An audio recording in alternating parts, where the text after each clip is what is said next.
Una montagna disperata che ha bisogno di maggiore autonomia e politiche specifiche. È un ritratto allarmante quello che emerge dal libro bianco sulla montagna veneta realizzato da Confartigianato Veneto.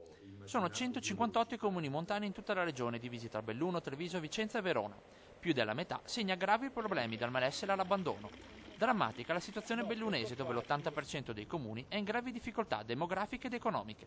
Io ho usato uno slogan tempo fa che poi mi è stato capito da qualcun altro: fare gli imprenditori ed eroi, farlo in montagna è due volte eroi, quindi mi limiterei a questa considerazione. La montagna cresce col freno a mano tirato rispetto al resto della regione.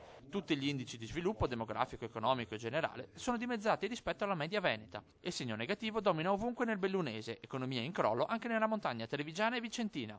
A bloccare la crescita non è solo l'emigrazione dai comuni montani. È uno dei fattori. Gli altri fattori sono evidentemente le infrastrutture, sono evidentemente il calo demografico. Ci sono una serie di questioni che non possono essere più derogate. Ecco quindi la nascita del Libro Bianco, un'analisi drammatica che porta anche a proposte concrete. Il Veneto è stato tra i primi negli anni '80 a promuovere politiche per la montagna, salvo poi abbandonarle senza motivo apparente. Dagli artigiani arrivano le proposte per rilanciare le aree montane, agevolare la nascita di esercizi polifunzionali nei piccoli comuni, promuovere l'imprenditoria giovanile con finanziamenti a tasso ridotto e esenzioni dei pagamenti dalle tasse regionali, sostenere lo sviluppo di imprese agricole su fondi incolti e abbandonati. Già pronta una proposta di legge a costo zero da sottoporre alla Giunta e al Consiglio regionale. Per salvare la montagna la strada è una sola. Considerare questo libro bianco un documento importante ed attuarlo.